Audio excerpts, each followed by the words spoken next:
Good morning friends.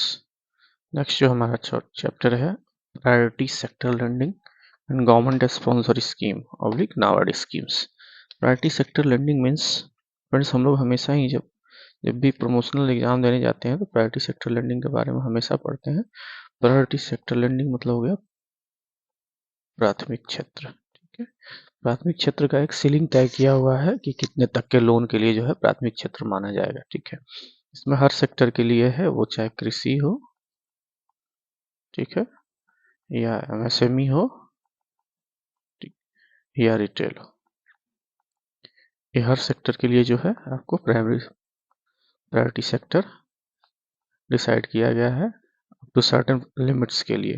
40% of एएनबीसी, सभी बैंकों को अपने एडजस्टेड नेट बैंक क्रेडिट का 40% तक प्रायोरिटी सेक्टर का लेंडिंग करना है। ठीक है, ये नॉर्मल है। ठीक, अब जो है सेगमेंट वाइज हम देखेंगे कि किस किस सेक्टर में कितना कितना प्रायोरिटी सेक्टर का लेंडिंग होगा। ठीक है, तो ये हमारा चैप्टर है priority sector lending, government sponsor schemes and NABARD schemes. ठीक है, इसमें कुछ कुछ चीज़ें हैं जैसे एक्सपोर्ट क्रेडिट भी है, हाउसिंग है, social infrastructure, renewable, others, government, NABARD. ठीक है, तो स्टार्ट करते हैं फ्रेंड्स। आपसे रिक्वेस्ट है आप सिर्फ वीडियो को सुने, ठीक है, और अपनी तरफ से चाहे तो आप एक नोट तैयार कर सकते हैं। बाकी मैं आपको पहले ये लाइन बाय लाइन कर ले रहा हूँ, उसके बाद में फिर इसको जो है समरी वाइज बताता चला जाऊंगा। ठीक है, देखिए ऑब्जेक्टिव्स इसमें है कौन कौन सी कैटेगरी है वैरायटी सेक्टर की, टारगेट जो फिक्स किया गया है वो कौन कौन सा है, various important government sponsor schemes कौन कौन से हैं, ऑब्जेक्टिव्स कौन कौन सा है, bank role and implementation of schemes क्या क्या है। तो ये सभी चीजें इसमें देखनी है। ठीक है,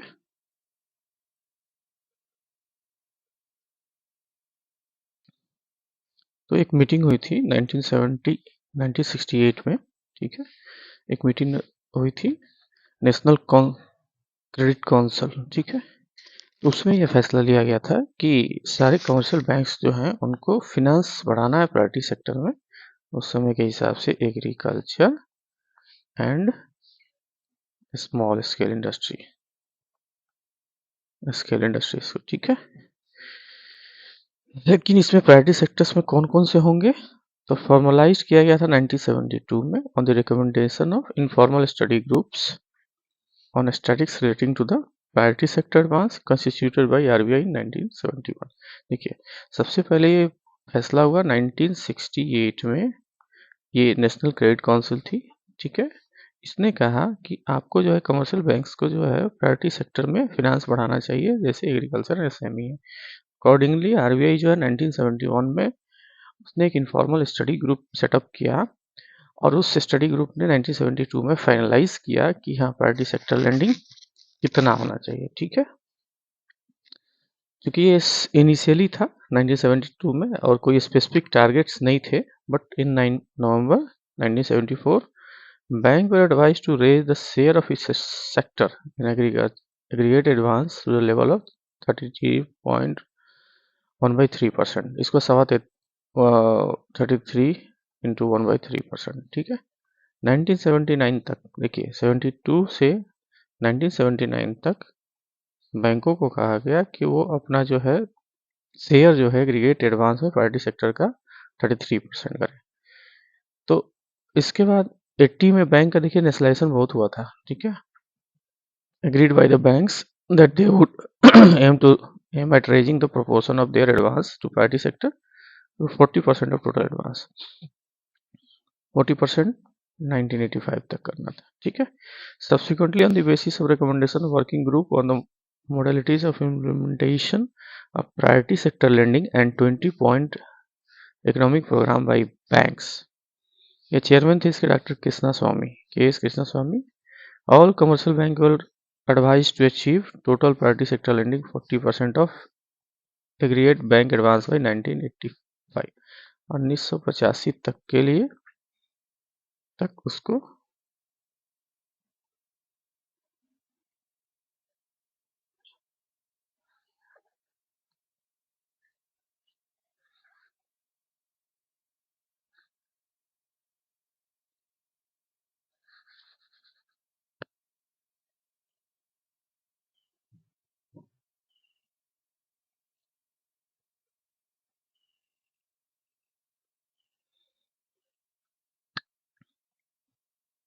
85 तक उसको करना था, ठीक है।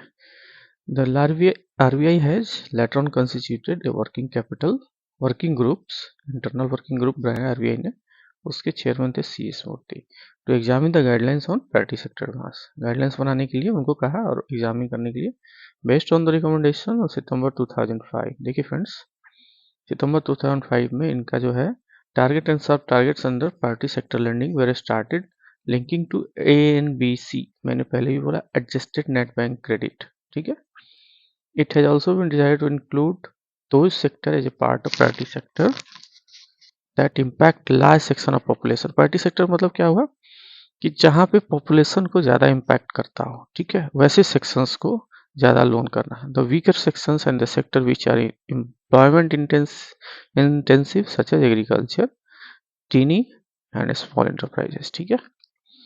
Thereafter RBI has set up the Nair committee 2011, Nair committee आया to re-examine the existing classification and suggest revised guidelines with regard to priority sector lending classification and related issue। MB Nair थे, तो उनके रिकमेंडेशन के basis पे क्या हुआ फिर, have modified and circulated the bank for compliance। The RBI has modified priority sector lending norms after recommendation of I internal working group। 2015 में फिर जो है RBI ने उसको मॉडिफाई किया। तो देखिए प्रायोरिटी सेक्टर का मीनिंग क्या होता है। Priority sector refers, priority sector refers to those sector of the economy which may not get timely and adequate credit in the absence of the special dispensation, ठीक है। Priority sector जो है वो refer करता है किसको, वैसे सेक्टर्स ऑफ इकोनॉमी को जिसको टाइमली या एडिक्वेट क्रेडिट नहीं मिला किसी स्पेशल कारण, स्पेशल डिस्पेंसेशन में। The sector that impact large section of the population and sector which are highly employment intensive, ठीक है। The priority sector lending is an important role given by the RBI to the banks for providing a specified portion of the bank lending to few specific sectors like agriculture and allied activities, micro and small enterprises, poor people for housing, student for education, and low income groups and weaker sections, ठीक है। This is essentially meant for all round development of economy as opposed to focusing only the financial sector।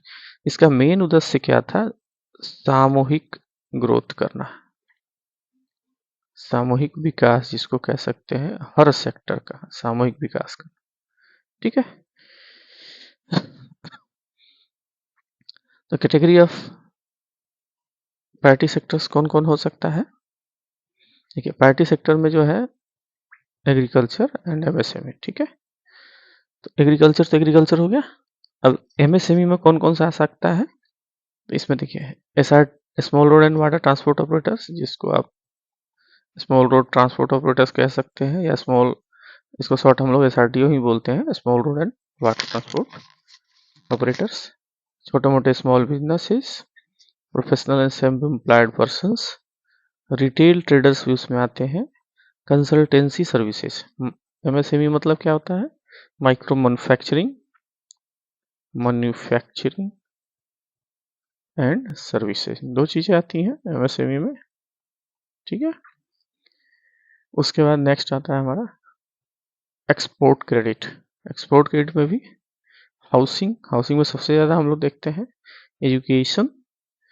Education loan जो भी है सब आपको priority sector में आता है, social infrastructure, renewable energy, other low income groups and weaker section, ठीक है,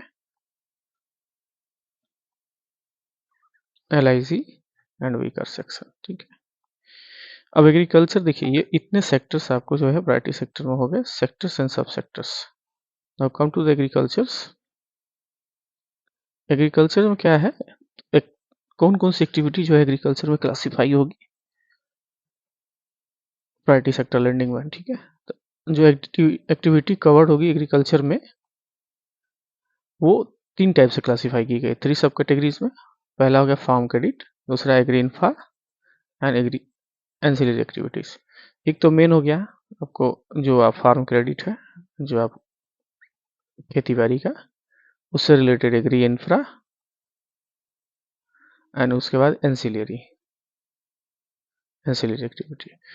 तो RBI has directed all the banks to put all the efforts to reach the level of 13.5% of lending to the beneficiary who earlier constituted direct agriculture sector। तो 13.5% जो है RBI ने कहा कि आपको जो है इस पे पहुंचना है, ठीक है।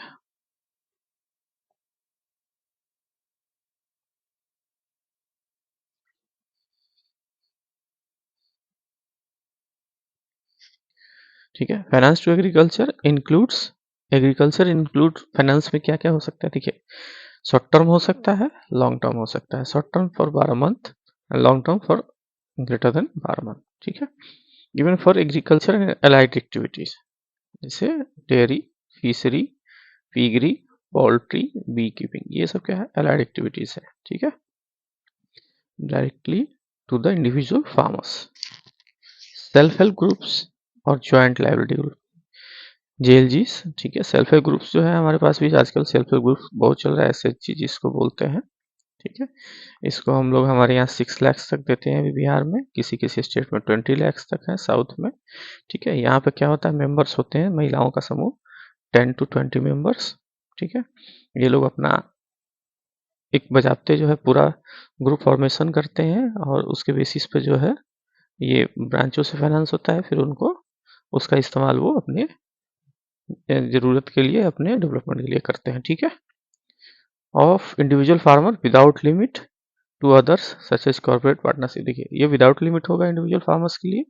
अदर सेक्टर्स के लिए क्या होगा, up to certain limit for taking agriculture and allied activities. पहला आता है friends farm credit. Farm credit में क्या आ गया, डायरेक्ट फाइनेंस, इसमें इंक्लूड क्या क्या होगा, loan to individual farmers including एसएचजीस और JLGs, that is group of individual farmers, provided bank maintain disaggregated data of such loans and proprietorship forms of farmers directly engaged in agriculture and allied activities, ठीक है। Farm credit में आ जाएगा dairy, fishery, animal husbandry, poultry, B keeping, sericulture, this will further include. अब इसमें और क्या क्या चीज़ आ सकती है, देखिए फार्म क्रेडिट में आया कि इंडिविजुअल सेल्फ हेल्प ग्रुप्स जो भी है इसमें provided bank maintain disaggregated data for such loan proprietorship partnership जो भी है for agriculture and allied activities, this will further include. इसमें और क्या क्या इंक्लूड हो सकता है, crop loans to the farmers which will include traditional, non traditional, plantation and horticulture and loans for allied activity. Crop loan हो गया, crop loan देते हैं, ठीक है, एग्रीकल्चर एंड एलाइड एक्टिविटीज के लिए, ठीक है। Medium and long term loan देते हैं फार्मर के लिए for agriculture and allied activities, जैसे purchase of agriculture implement and machinery, ये तो लॉन्ग टर्म के लिए होगा। Loans for irrigation and other development activity undertaking the farm and development loans for allied activity, ठीक है। क्रॉप, देखिए क्रॉप जैसे होता है, अब जब आप केसीसी फाइनेंस करते थे, केसीसी फाइनेंस करते थे, Kisan credit card to crop season के हिसाब से, या लॉन्ग क्रॉप है तो 1 क्रॉप सीजन के हिसाब से, ठीक है। आप जो लिमिट्स बनाते थे 5 इयर्स के हिसाब से कैलकुलेट करके लिमिट बनाते थे, तो ये क्रॉप के लिए हो गया। तो ये क्या होता था, ये 12 मंथ का होता था, 12 मंथ शॉर्ट टर्म हो गया, 12 महीने के बाद वो पैसा फिर वापस हो जाए, या क्रॉप सीजन 6 मंथ का क्रॉप है तो 6 मंथ के बाद उसको सारे पेमेंट वापस करने हैं, फिर उसको विड्रॉ करना है, फिर 6 मंथ के बाद वापस करना है। तो ये शॉर्ट टर्म क्रॉप्स लोन्स हो गया। अब उससे रिलेटेड अगर कोई मान लीजिए ट्रैक्टर खरीदना है, ठीक है, हार्वेस्टर खरीदना है, तो ये सब क्या है, ये long term crops, long term loan हो जाएंगे इसके, ठीक है। नेक्स्ट जो है loan to farmers for pre and post harvest activity, खेती बाड़ी से पहले की जो प्रक्रिया होती है, like spraying, weeding, harvesting, sorting, grading and transportation of their own products, ठीक है। हार्वेस्ट करना बाद में, सॉर्टिंग बाद में होता है, ग्रेडिंग उसका बाद में, ट्रांसपोर्टेशन ऑफ बाद में, and other activities of farm products. ये हो गया पोस्ट वाला, ये हो गया प्री वाला, ठीक है। ये प्री हार्वेस्ट एक्टिविटी है, ठीक है। Loan to farmer up to 50 lakh against pledge, 50 lakh तक के loan against pledge and hypothecation of agriculture produce including warehouse receipts for a period of not exceeding 12 month, 12 month तक का लोन 50 लाख तक के लिए, जिसमें आपको एग्रीकल्चर प्रोड्यूस को हाइपोथिकेट करके रखा गया है, ठीक है। तो ये आपका आएगा उसमें। Loan to the distress farmer indebted to non institutional limited. अब जैसे एनबीएफसी से उन्होंने लोन ले लिया, ठीक है, आप इनको लोन दे दीजिए, ये priority sector. Priority sector lending के लिए और कौन कौन सा आएगा? Loan to farmers under Kisan credit card schemes, loan to small and marginal farmers, purchase of lands for agriculture purpose, agriculture purpose के लिए, एग्री एस्टेट जिसको बोलते हैं आप, छोटा सा इसको कह सकते हैं। तो ये भी जो है स्मॉल एंड मार्जिनल फार्मर्स को देंगे, तो आपका वो प्रायोरिटी सेक्टर में आएगा, ठीक है। अब ये मैं आपको बताऊंगा स्मॉल एंड मार्जिनल फार्मर्स कौन कौन से होते हैं।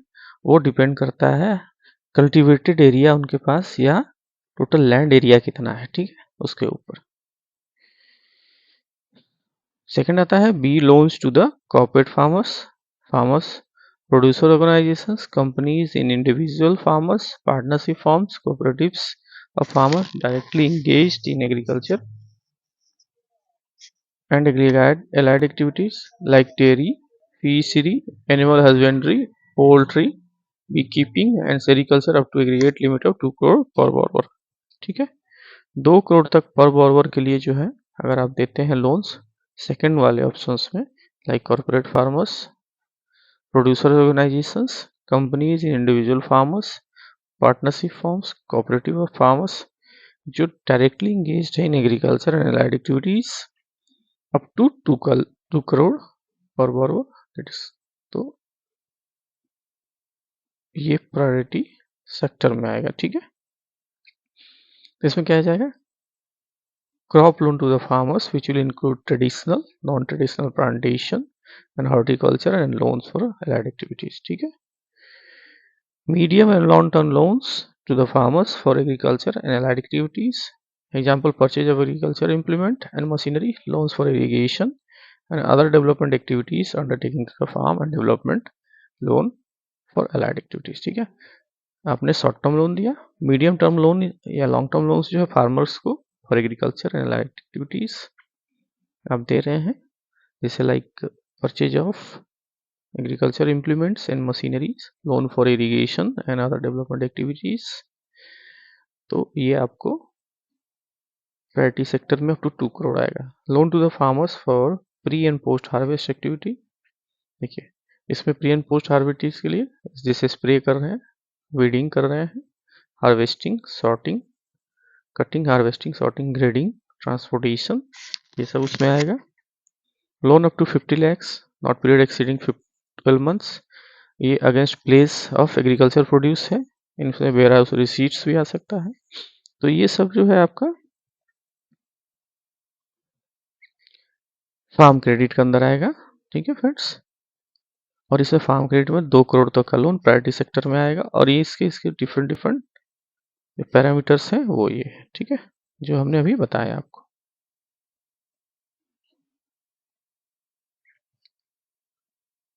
नेक्स्ट है हमारा ग्रीन इंफ्रा, एग्रीकल्चर इंफ्रा, जिसमें आपको कई सारे इंक्लूड्स हैं, जैसे construction of storage facilities, warehouse है, मार्केट यार्ड्स है, गोडाउन्स है एंड सिलोज है, ठीक है, इंक्लूडिंग कोल्ड स्टोरेज, इसमें कोल्ड स्टोरेज भी है, कोल्ड स्टोरेज चेन्स है designated to store agri produced product and irrespective of their locations, तो ये एग्री इंफ्रा में आएगा, ठीक है।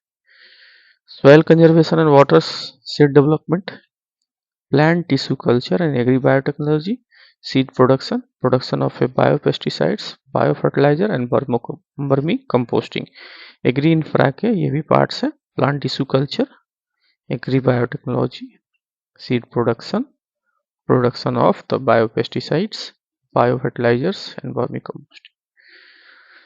For the above loans an aggregate sanction limit of 100 crore, इसमें 100 करोड़ है, एग्री इंफ्रा में 100 करोड़ है, from banking system will apply priority sector, ठीक है। प्रायोरिटी सेक्टर में बैंक को क्या है फ्रेंड्स, प्रोविजन कम करना पड़ता है, प्रोविजन रेशियो जो है बैंक का बहुत ही कम रहता है। थर्ड है हमारा ancillary activity, loans up to agri activity से 5 करोड़ तक का लोन है, 5 करोड़, ठीक है। तो loans up to 5 crore to the cooperative societies of the farmers for disposing of produce of 5 crore तक का लोन जो है फॉर डिस्पोजिंग ऑफ प्रोड्यूस, ठीक है, produce of members, ancillary activities, setting of agriculture and agri business centers, ठीक है, ये priority sector में आएगा। Loans for food and agro processing up to aggregate sanction limit of 100 crore पर borrower from banking system, food and agro processing units, ठीक है, तो up to 100 crore of limits per borrower from banking system will be defined under the priority sector lending. Loans to the custom services units managed by individual, institutional or organization who maintains a fleet of tractors, bulldozers, well boring equipments, threshers, combines and undertake farm work for workers, farmers on contract basis. देखिए loans जो है ये आपको आएगा ancillary activities में, किस purpose के लिए, फॉर बाय इंडिविजुअल, इंस्टीट्यूशन और ऑर्गेनाइजेशन वो maintain a fleet of tractors, tractors का है उसके पास, bulldozers, well boring equipments, threshers, combines and undertake farm work for farmers on contract basis. Bank loan to the primary agriculture credit society, PACS जो होता है यहाँ गांव में पैक्स होता है, primary agriculture societies, farmer service societies and large sized size Adivasi multipurpose societies for on landing agriculture. Agriculture को landing करने के लिए जब आप पैक्स को देते हैं, फार्मर सोसाइटीज को देते हैं, large size Adivasi multipurpose societies को देते हैं, तो वो प्रायोरिटी सेक्टर में आता है। Loan sanction by the bank to meet MFI for on lending to agriculture. आप MFI को लोन जब देते हैं वो एग्रीकल्चर सेक्टर को जब लैंडिंग करता है जिसमें प्री कंडीशन से स्पेसिफाइड रहता है तो उसे ancillary activity comes under the priority sector landing. Outstanding deposit under RIDF, देखिए रूरल इंफ्रास्ट्रक्चर डेट फंड जो है बैंक अगर नहीं करता है 40% NBC का अपना प्रायोरिटी सेक्टर में लैंडिंग नहीं करता है तो जो भी मार्जिन बचा हुआ है उसका RIDF में जमा करना होगा। Other fund eligible with the NABARD on account of priority sector shortfall, ठीक है, प्रायोरिटी सेक्टर शॉर्टफॉल का 40% ऑफ से शॉर्ट होगा तो नहीं होगा, ठीक है। For the purpose of computation of achievement of the sub target small and marginal farmers will include flowing.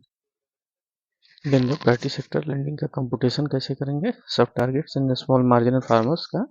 देखिए फ्रेंड्स, फार्मर्स को हमने बोला था स्मॉल एंड मार्जिनल फार्मर्स, ठीक है, तो farmers with the land holding up to 1 hectare, जिसके पास लैंड होल्डिंग 1 हेक्टेयर का होगा वो मार्जिनल फार्मर्स में क्लासीफाई होगा, और फार्मर्स ग्रेटर देन उसका 1 हेक्टेयर टू लैंडिंग होगा, लैंड होगा एंड अप टू 2 हेक्टेयर तक का वो स्मॉल में आएगा, ठीक है। Farmers with land holding 1 hectare called marginal farmers, and farmers with land holding more than 1 hectare up to 2 hectares is called small farmers, ठीक है। सॉरी, लैंडलेस एग्रीकल्चर लेबरर्स है, टेनेंट्स है, ओरल लेसीज है, share croppers है, whose share of land holding is within the limit prescribed for small and marginal farmers, ठीक है।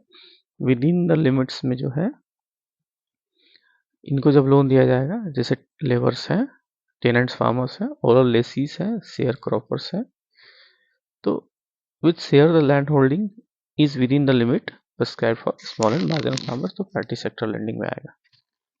Loans to the self help groups, SHG को आप दे रहे हैं, और JLGs को, that is group of individual small marginal farmers directly engaged in agriculture and allied activities provided bank maintain desegregated data of such loans, ठीक है। आप JLG को दे रहे हैं, SHG को दे रहे हैं, लेकिन वो directly agriculture and allied activities में इन्वॉल्व है, तो आपको वो प्रायोरिटी सेक्टर लैंडिंग में आएगा। Loan to the farmers, producer company of individual farmers and cooperatives of the farmer directly engaged in agriculture and an activity where the member of a small marginal farmers is not less than 75% of by the number। देखिए उसमें जो है अगर आपको farmer POs है, मान लीजिए farmer producer organisation है, ठीक है, या कोऑपरेटिव्स है, तो उसमें जो स्मॉल एंड मार्जिनल फार्मर्स होगा वो उसके मेंबर बाई मेंबर में जो है 75% मिनिमम चाहिए, ठीक है। वो land holding share is not also less than 75% of total land holding. जैसे आपने जो है एफपीओ बनाया फार्मर्स, अब इसमें 20 मेंबर हैं, 20 मेंबर्स हैं, तो इसमें 15 मेंबर 75%, तो आपको जो है ये आना चाहिए स्मॉल एंड मार्जिनल फार्मर्स, ठीक है। और उनका भी जो है लैंड का भी कंट्रीब्यूशन जो है 75%। तो ये हमारा था एग्रीकल्चर में। एग्रीकल्चर में मार्जिनल फार्मर्स हो गया जिसकी एक हेक्टेयर की लैंड होल्डिंग होगी। मार्जिनल के बाद आपको आता है फिर वो स्मॉल फार्मर्स जो 1 हेक्टेयर से 2 हेक्टेयर की लैंड होल्डिंग होगी, ठीक है। लैंडलेस लेबर भी उसी लैंड होल्डिंग के अंदर कवर किए जाएंगे, ठीक है। ओके फ्रेंड्स, नेक्स्ट जो है हमारा अब एमएसएमई में हमारा प्रायोरिटी सेक्टर किसे हो जाता है। तो कहता है the limit for investment in plant and machinery equipment for manufacturing services is notified by ministry of micro and small medium enterprise dated 2006। ये 2006 का बता रहा है, रिसेंटली मॉडिफाई हो गया है। माइक्रो एंड मैन्युफैक्चरिंग इंडस्ट्री जो है एमएसएमई की परिभाषा चेंज हो गई है।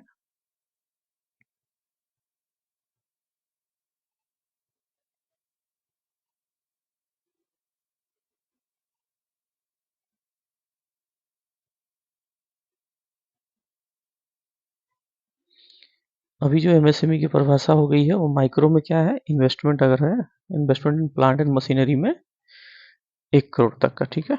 जैसे मान लीजिए आपको यहाँ मैं लिखता हूँ micro, small and medium investment and turnover, ठीक है। तो इसमें जो है 1 करोड़ तक और टर्नओवर 5 करोड़ तक तो माइक्रो इंटरप्राइजेज में आएगा। स्मॉल में आएगा आपको investment up to 10 crore and 50 crore, and medium में आएगा आपका up to 50 crore and 250 crore, ठीक है। 1, 5, 10, 50, 50 और 250। Micro small and medium enterprise new definitions.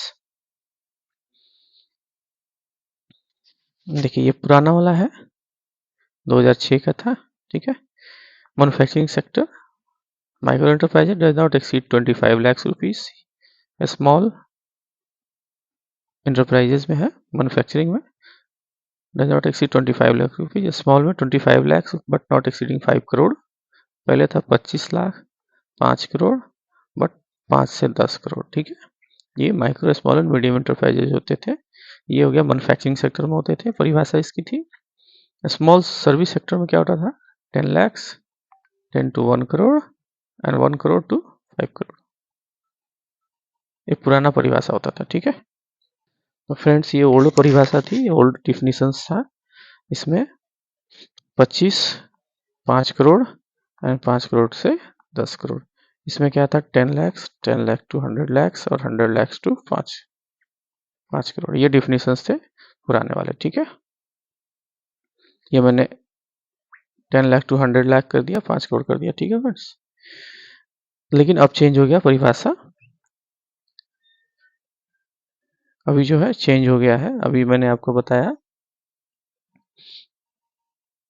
कि नए परिभाषा के हिसाब से investment in plant and machinery जो था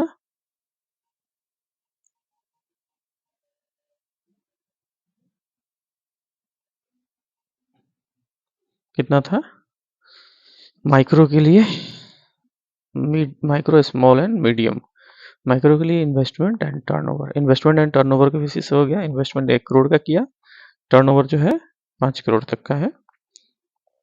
स्मॉल के लिए इन्वेस्टमेंट आपका 10 करोड़ है और ये 50 है और ये 50 है और ये 250 है, ठीक है। This is the new definition of micro and small enterprises. अब मैन्युफैक्चरिंग इंटरप्राइजेस कौन कौन सा है, micro small and medium enterprises engaged in the manufacturing and production of goods to any industry specified in the first schedule to the Industry Act 1951 and notified by government from time to time, ठीक है। 1951 के अंतर्गत जो notified है वैसे micro and small and medium enterprises जो manufacturing कर रहे हैं गुड्स का, ठीक है, the manufacturing enterprises are defined in terms of investment in plant and machinery. ये जो भी डिफिनेशंस होगा और उसका investment in plant and machinery कितना है उसके ऊपर डिफिनेशंस होगा। Service, all bank loan to the MSME engaged in providing or rendering the services as defined in the terms of investment in equipment under MSME Act 2006 shall be qualify under the priority sector without any credit cap। देखिए बिना किसी cap का जो है अगर 2006 के अंतर्गत आता है सर्विस सेक्टर इंटरप्राइजेस तो उसका कोई कैपिंग नहीं रहेगा, उसके सारे लोन्स जो है प्रायोरिटी सेक्टर अंडर के डिफाइन होंगे। ठीक, अमेंडमेंट क्या है प्रपोज जो था, ये देखिए बुक्स पुराना है फिर भी ये अमेंडमेंट देख लीजिए। Union cabinet has approved February 2018 the proposal for amendment of MSME enterprises development act 2006 to change the basis of classifying MSME. ठीक है, from investment in plant and machinery equipment to turnover. तो micro small enterprises की परिभाषा MSME act 2006 के अनुसार को modify की गई 2018 में। फ्रेंड्स इसमें जो दिया है ये जो है चेंज है, ये मैंने आपको पहले ही कहा 5 करोड़ 50 करोड़ 250 करोड़ है। ठीक है, ये टोटल डिपेंड करता है टर्नओवर के बेसिस पर। यहाँ दिया हुआ है 5 crore not exceeding 5 crore to 75 crore 75 crore to 250 crore नहीं। अभी ये चेंज हो गया है 2018 का 2020 में ये चेंजेस आया है। ठीक है, एडिशनली इस साइड में approved the central government may be notification vary turnover limits which shall not exceed thrice of limit specified in section 7 of MSME। ठीक है, to extend the time limit to declare NPA from 90 days to 180 days, ये नहीं है 90 days ही है। The existing MSME Act 2006 section 7 classify the micro small and medium enterprises on the basis of investment in plant and machinery for manufacturing unit and investment in equipment in services enterprise। ठीक है, the criteria for investment in plant and machinery stipulates self declaration which is turns entail verification of deemed necessary and leads। चलिए हटाइए, यहाँ तक बात है खत्म हो गई। ठीक है, it is further reported that taking turnover as a criteria can be pegged with the reliable figures example GST network, आप GST से ले सकते हैं, another method of ascertaining which will help in having the non-discretionary transport and objective criteria and will eliminate the need for inspection, make and classification system progressive and evolutionary, help in overcoming the uncertainty associated with the classification based on the investment in plant and machinery equipment and employment and improve in ease of doing business। चलिए ये सब कहानियां हैं रामचरितमानस, इसको छोड़िए। ठीक है,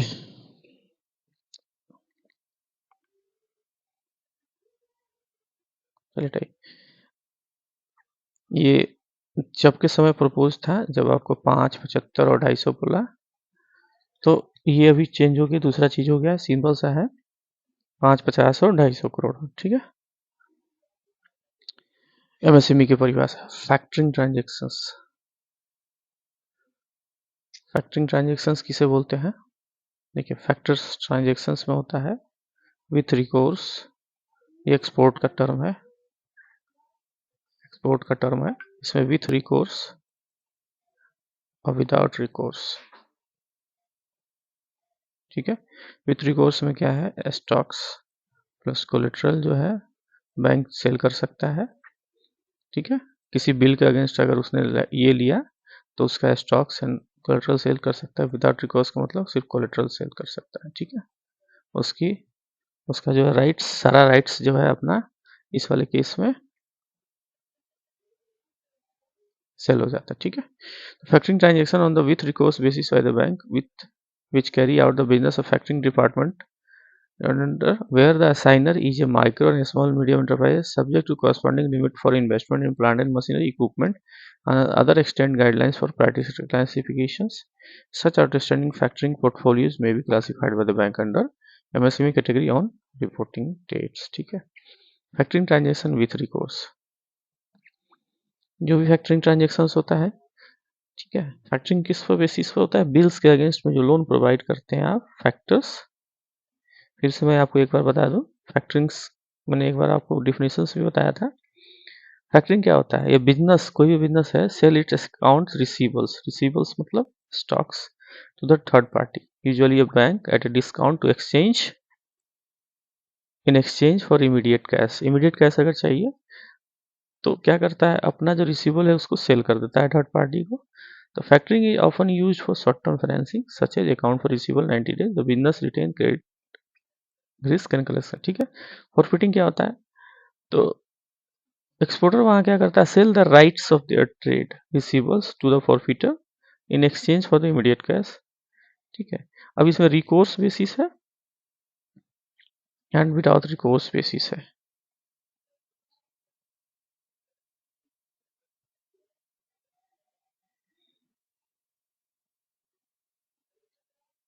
ठीक है। फैक्टरिंग ट्रांजेक्शन जो होगा taking place through the trade receivable discounting system, TReDS के अंतर्गत जो है फैक्टरिंग ट्रांजेक्शन होगा। शैल ऑल्सो भी eligible for classification under priority sector upon operationalisation of platform. ठीक है।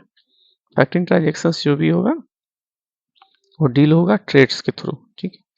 Lending bank shall obtain from the borrower periodically certificates regarding factors receivables to avoid double financing। Lending bank क्या है, उसको borrower से obtain करना है certificates regarding factors, factor receivable to avoid double financings. ठीक है। डबल फाइनेंसिंग से बचने के लिए।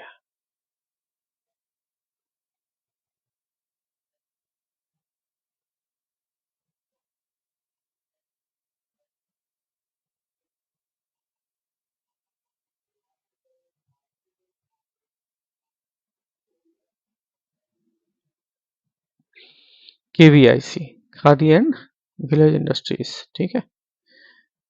केवीआईसी जितने भी लोन है आपको, पीएमईजीपी, पीएमएफएमई, ये खादी एंड विलेज इंडस्ट्रीज के थ्रू ही होते हैं। तो जितने भी लोन है, all loans units in the KVI sector will be eligible for classification under sub target of 7.5%, 7.5% of MSME. ठीक है। ये आपको प्रायोरिटी सेक्टर लेंडिंग में डालना है। 7.5% तक आपको एनबीसी का फिनांस करना है KVIC. Other finance to MSME, इसके अलावा जो अदर फिनांस होगा, तो loan to entity involve in assisting the decentralisation sector for supply of inputs and marketing of outputs of artisans, village and cottage industries. तो ये priority sector में define होंगे। Loan to the cooperative for produce, cooperative of producers. ठीक है। Producers का cooperative in decentralise sector with artisan village and cottage industries.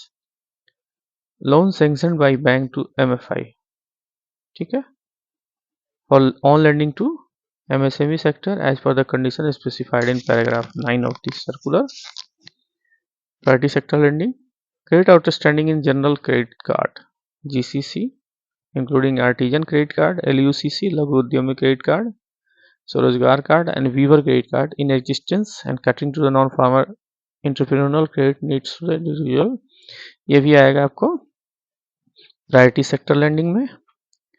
Overdraft अगर आपने extend किया है bye the bank after April 8 2015 up to 5,000 under प्रधानमंत्री जन धन योजना accounts, provided the borrower house hold income does not exist 1 lakh for rural area and 1,68,000 for non. पीएमजेटीवाई में आपने 5,000 का loan जो दिया था ओडी, ये भी आपका प्रायोरिटी सेक्टर लेंडिंग में आएगा। बट वहाँ पे क्या है कि आपको जो इनकम है बोरोवर का 1 लाख फॉर रूरल एरिया के लिए है, 1 lakh for rural area and 1.6 lakhs for non rural area. ठीक है।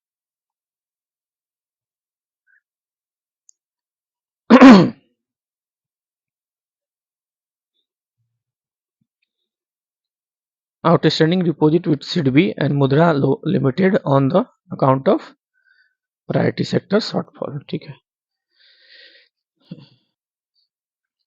Considering that the MSME act 2006, ठीक है, does not provide for any subcategorization within the definition of micro enterprises and that the sub-target for lending to the micro enterprises has been fixed, the current subcategorization within the definition of micro enterprises in existing guideline dispenses।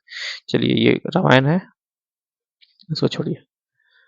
अब next आता है to ensure the MSME do not remain small and medium units merely to remain eligible for priority sector status. The MSME unit will continue to enjoy the priority sector lending status up to 3 years after they grow out of the MSME category concerned. 3 साल तक ही मिलेगा, ठीक है। Next आता है हमारा MSME के बाद एक्सपोर्ट क्रेडिट।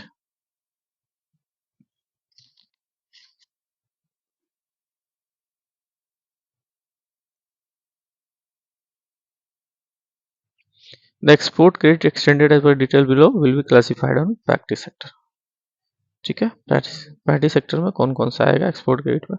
देखिए, डोमेस्टिक बैंक है, फॉरेन बैंक विथ 20 ब्रांचेज हैं, अब foreign banks with less than 20 branch. 3 type से कैटेगरीज है। पहला डोमेस्टिक बैंक का, दूसरा foreign bank with greater than with 20 branches and above, and foreign bank with less than 20 branches. तो उसके केसेस में क्या आएगा? जैसे मान लीजिए incremental export credit over corresponding date of the preceding year up to 2% of ANBC, 2% of ANBC, ठीक है, of credit equivalent CBOE, credit of balance sheet exposure, ठीक है, credit of balance sheet exposure CBOE, ठीक है, whichever is higher effective from April 2015 subject to sanction limit up to 25 crore और power of unit having turnover of 100 crore, ठीक है। ये परिभाषा जो था ये प्रायोरिटी सेक्टर लेंडिंग में आएगा, किसके लिए? डोमेस्टिक बैंक के लिए। एक्सपोर्ट के केसेस में 2% ऑफ एनबीसी और CB credit it equivalent amount of the of balanced exposure where जो सैंक्शन लिमिट है वो 25 करोड़ का होगा और उसका टर्नओवर 100 करोड़ से ज़्यादा नहीं होगा। फॉरेन बैंक्स के लिए क्या होगा? उसके लिए भी सेम है, 2% ऑफ एनबीसी होगा, ठीक है, or balance sheet exposure whichever is higher effective from April 2017. Their approved plan. Foreign banks with 20 branches and above are allowed to count certain percentage of export credit limit as priority sector, ठीक है। और less than अगर 20 branches है तो export credit will be allowed 32%, सीधे 32% इनको करना है ऑफ एनबीसी और क्रेडिट ऑफ इक्विवेलेंट टू और balance sheet exposure whichever is higher. तो एक्सपोर्ट इसमें क्या था फ्रेंड्स, ध्यान रखिएगा, ये जो डोमेस्टिक बैंक है एंड फॉरेन बैंक से दोनों में 2% ऑफ एनबीसी या CEOBE credit of balance sheet exposures के बराबर ही जो है, जिसमें 25 करोड़ का टर्नओवर डोमेस्टिक के लिए है, 25 करोड़ का लिमिट्स एंड 700 करोड़ का टर्नओवर डोमेस्टिक बैंक्स के लिए है। बाकी सर्टेन परसेंटेज जो है ये डोमेस्टिक बैंक्स अपना सेट कर सकते हैं, ठीक है। Export credit include pre-shipment and post-shipment export credit, including of balance sheet item as defined by RBI Master Circular on rupee, foreign currency, export credit and services to exporters issued by the department. Next है हमारा friends education loan. Education loan में क्या है? Knowledge and information would be driving force. चलिए हटाइए, ये सब महाभारत है। As per the extent guidelines, loan to the individual for educational purpose including vocational up to 10 lakhs. Irrespective of sanction limit will be classified under the priority sector. Education loan में 10 लाख तक की limit जो है, 10 लाख तक की limit जो है सीधा प्रायोरिटी सेक्टर में आती है, ठीक है, और चाहे कुछ भी हो। हाउसिंग लोन के लिए जो है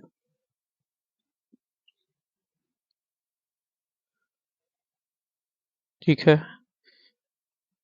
होम डेवलपर क्लासिफिकेशन का टारगेट है 35 लाख मेट्रोपॉलिटन के लिए है, ठीक है, with population area of 10 lakhs and above, and loan up to 25 lakhs for other sectors for purchase construction of dwelling units per family, provided the overall cost of dwelling unit in the metropolitan center and other centers should not exceed 45 lakhs and 30 lakhs, ठीक है। इसमें 45 lakhs project cost होगा, 30 lakhs project cost होगा, तो ये क्या आएगा? Priority sector में आएगा। The housing loan to the banks own employ will be excluded. इसमें ओन एम्प्लॉय जो अगर है स्टाफ का लोन नहीं लगेगा। As housing loan which are backed by long-term bonds are exempted from NBCs. NBC से exempt है. Banks should either include such housing loan to individual up to 28 lakhs in metropolitan city and 20 lakh in other centers under priority sector. Take benefit of exemption from NBC but not, ठीक है। अगर NBC से आपको exemption लेना है तो क्या करना? Loan individual up to 28 lakhs in metro cities and 20 lakhs in other centers के लिए आप करिएगा तो आपको इससे बेनिफिट मिलेगा। Loans for repair and maintenance के लिए 5 लाख एंड मेट्रोपॉलिटन में 2 लाख अदर सेंटर्स के लिए, तो ये आपको प्रायोरिटी सेक्टर में क्लासीफाई होगा।